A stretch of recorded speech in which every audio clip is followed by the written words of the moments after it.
রোজ রোজ একই রকম চিকেন রান্না আর ভালো লাগছে না, জিভের স্বাদ বদলানোর জন্য এই রেসিপিটি ট্রাই করতে পারেন। মাংসের স্বাদটা কিন্তু অন্য লেভেলে হবে, মানে অসাধারণ লেভেলের স্বাদ হবে। এত সুন্দর রান্না, তাও আবার নামমাত্র তেলে আমি রান্না করব। ভিডিওটি স্কিপ না করে রান্নাটি করার জন্য মিক্সারের ছোট্ট জারটা নিয়ে নিলাম।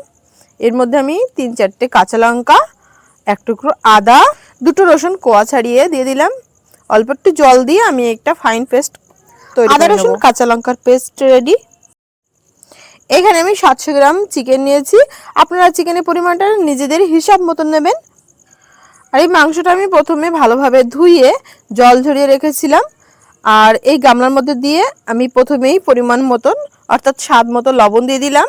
আমি এখানে 1 চা চামচ লবণ ব্যবহার করলাম, 1 টেবিল চামচের মতো ভিনিগার, আধা টিস্পুন গোলমরিচ গুঁড়ো। আমার কাছে এই মুহূর্তে পাতিলেবুটা নেই, ওই কারণে আমি ভিনিগার ব্যবহার করলাম। আপনারা লেবুর রস এখানে 1 থেকে 1.5 চা চামচ লেবুর রস ব্যবহার করতে পারেন। আর ওই যে পেস্টটা তৈরি করে রেখেছিলাম আদা রসুন কাঁচা লঙ্কার, ওটা দিয়ে ভালোভাবে হাত দিয়ে মেখে আমি ঢাকনা দিয়ে ঢেকে রেখে দেবো 20 থেকে 25 মিনিটের জন্য। এই রান্নাটি করার জন্য ম্যারিনেট করে একটু রেস্টে রেখে দেওয়া কিন্তু খুবই ইম্পর্টেন্ট। এবার আমি চলে যাব কড়াইয়ের কাছে।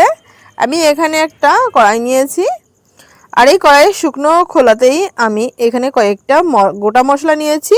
এখানে 3 থেকে 4টে শুকনো লঙ্কা, গোটা জিরে 1 চা চামচ, গোটা ধনে 1 চা চামচ, গোটা গরম মশলা সবকিছু 2-3টে করে। আর এখানে দিয়ে দিচ্ছি 6 থেকে 7টা পরিমাণে কাজু বাদাম এবং 7 থেকে 7টা আলমন্ড বাদাম। এইগুলো এইরকম ভাবেই নাড়াতে চাড়াতে শুকনো খোলাতেই ভেজে তুলে নিতে হবে, মানে ড্রাই রোস্ট করে নিতে হবে। এই মুহূর্তে গ্যাসের ফ্লেম অর্থাৎ আগুন তেজ করা যাবে না, কারণ এইগুলো তেজ করলে কিন্তু উপর থেকে পুড়ে যাবে, ভিতর থেকে কিন্তু ভালো ভাজা হবে না, আর এটা কালারটা কিন্তু নষ্ট হয়ে যাবে মশলাটার। তো আমি কড়াই থেকে নামিয়ে নিলাম আর ওটা ঠান্ডা করতে দিলাম। আর এই কড়াইয়ের মধ্যে এই যে দেখুন, মাত্র আমি এখানে 1 টেবিল চামচ সরষের তেল দিয়েছি। এর মধ্যে আমি দিয়ে দিচ্ছি একটা তেজপাতা, 3 থেকে 4টে পেঁয়াজ। আর এইরকম কম তেল মশলায় রান্না আর কোথাও কিন্তু পাবেন না। অবশ্যই মালা রান্নাবান্নাকে এখনই সাবস্ক্রাইব করুন। আমি কিন্তু সব রান্নাতেই প্রায় নামমাত্র তেলই ব্যবহার করি। অনেকে ভাবে তেল বেশি দিলে রান্না তাড়াতাড়ি হয়ে যাবে, রান্নার টেস্ট ভালো হবে, মোটেও না। এই পদ্ধতিতে রান্না করলে একদম কম তেলে দেখে মনে হবে কতই না তেল দেওয়া হয়েছে। পেঁয়াজটা এইরকম লাল লাল করে ভেজে নিতে হবে, মানে যেরকম পেরেস্তা ভাজে ওরকম করে ভেজে নিয়ে তারপরে ওই যে ম্যারিনেট করা চিকেনটা এর মধ্যে ঢেলে দিতে হবে।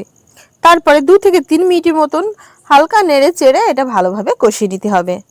আর এই মুহূর্তে আমি দিয়ে দিচ্ছি প্রায় 4 টেবিল চামচের মতন টক দই।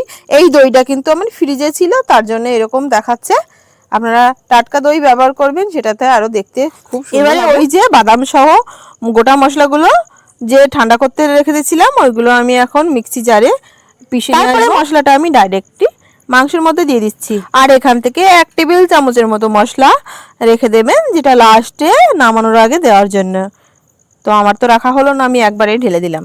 মশলার সাথে নেড়ে চেড়ে আমি 3 থেকে 4 মিনিটের জন্য এইভাবে ভালোভাবে আরো কষিয়ে নেব। তারপরে আমি ওই যে গামলার মধ্যে ম্যারিনেট করা ছিল গামলাটা ধুয়ে আমি 1/2 কাপের মতো জল দিয়ে দেবো, কারণ ওতে মশলা লেগে আছে, তো ওই কারণে মশলাটা যাতে নষ্ট না হয়, তো ওই জন্য জল গামলাতে দিয়ে আমি এই মাংসের মধ্যে দিয়ে দিলাম। এবারে ঢাকনাটা দিয়ে লো টু মিডিয়াম আঁচ রেখে আমি 10 মিনিটের জন্য রান্না করে নেব।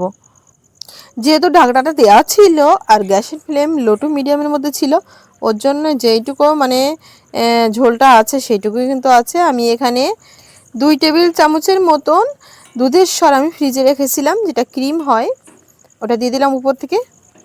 নেড়ে চেড়ে লবণটা ঠিক আছে কিনা চেক করে ওই যে 1 টেবিল চামচের মতন ওই যে গুঁড়ো মশলা রাখতে বলেছিলাম, ওটা যদি রেখে থাকেন তো সেটা দিয়ে দিতে হবে লাস্টের দিকে।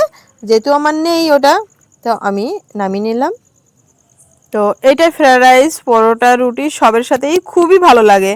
তো আমি এটা সাদা ভাতের সাথেই ট্রাই করব। তো তো এটা খেতে কিন্তু দুর্দান্ত হয়েছিল। সাধারণত বাড়িতে আমরা কিন্তু চিকেন কারি, চিকেন কষা এই সমস্তই খাই, তো একটুখানি অন্যরকমভাবে তো মুখের স্বাদ বদলানোর জন্য এইভাবে রান্নাটি অবশ্যই ট্রাই করতে পারেন, খুব ভালো লাগবে। যদি আপনারা এইভাবে রান্না করেন তাহলে এই রেসিপিটি আপনাদের কাছে কেমন লাগে সেটা জানাতে ভুলবেন না। সকলে খুব ভালো থাকবে।